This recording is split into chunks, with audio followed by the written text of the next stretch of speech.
Hi guys, so I wanted to do a part 2 video about Turo increasing their prices on their standard insurance package. And one of the things that I've always thought and kind of have known in the back of my head is that Turo's whole end game and what they're going for is they want to be an insurance agency. That's their end game. That's their business model, is to be profitable off the insurance side of things. And now it's more apparent than ever.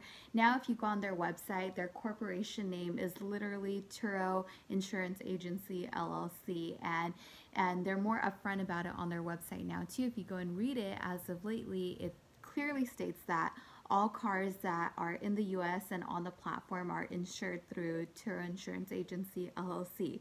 So they're 100% operating as an insurance agency, and so that's also why it's no surprise that they would increase their insurance package rates, because that is where I believe that they make their money. Now, almost 4 years ago when I started on Turo and they were called relay rides, there was an edge and there was a benefit to renting from Turo because it was actually cheaper than renting from your regular car rental companies like Enterprise. Since then, in comparison to now, I have definitely noticed a big difference, and the biggest thing is, as a guest, when you go to check out, if you look at the trip fee and then if you add on the insurance package, for one, it varies by every single car and every trip and how many days you have it and who the person is that's renting it. All of those prices I have seen gradually go up. The trip fees have gone up. The insurance packages have gone up. Now, I don't remember if back then if they had a young driver fee, but I kind of feel like they didn't. I'm not 100% sure though.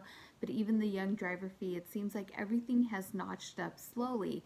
So I feel like that used to be their competitive edge. People who couldn't rent from Enterprise or those type of rental companies would go to Turo because, one, it was a more affordable option, and if they were younger, it was a lot easier to rent from this platform than it was from one of those rental companies. But now that the prices have gone up, I see a lot of people in the comment section, they talk about how there's no difference between renting through Turo and renting through a car rental company.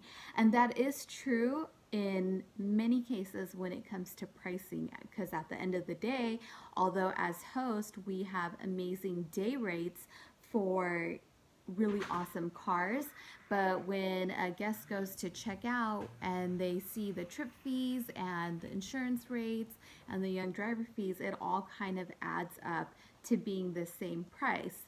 So with that said, one of the things that I've talked a lot about in my past videos is that I absolutely believe that this marketplace, it's going to be a marketplace that thrives on providing experiences. So it's not going to become so much about the pricing anymore, which it used to be, and that's how they got into the market and got their user base. But now it's 100%, and I'm absolutely positive about this, that it's going to move towards providing an experience. It's going to be an experiential business. And so that's what, if you're a host on this platform, that's what your focus should be. And I talk about this a lot over and over and over again, because that's what's going to give you a competitive edge.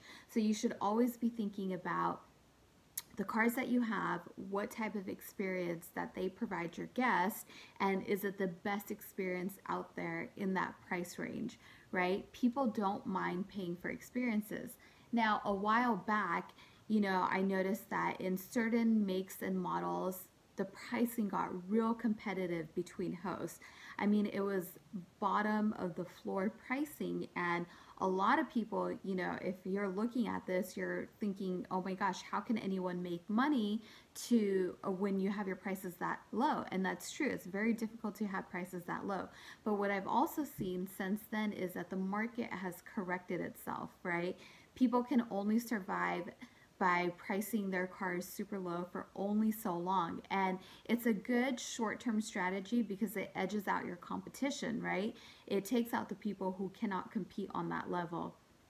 And if you can hang on long enough, if you can survive, then the market becomes yours. And that's the competitive side of the market. But like every market that exists in the financial world, every market goes through a correction, and I've even seen the correction happen in the Turo marketplace. A lot of these makes and models that had bottom line pricing have slowly started to come back up. So it's correcting itself. So, you know, I think moving forward, Turo is no longer going to be the type of marketplace where you can find super nice cars for super cheap.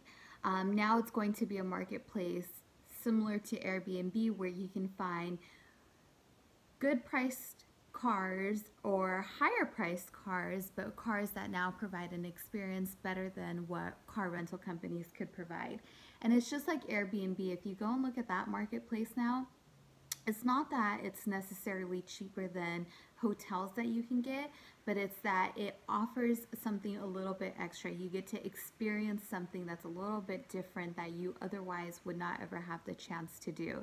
So again, I can't emphasize this enough. Going into this business, especially if you're a new host or you're thinking of adding more vehicles to your fleet, always think about the experience, right? What type of experience can you provide? And it's not just through the car, although the car is a big part of it, but it's even you as a host. As a host, what are you doing differently to provide your guests an experience that they otherwise would not get from somewhere else? And that will help you have the competitive edge. Hope that was helpful, guys. Talk to you guys soon. Bye.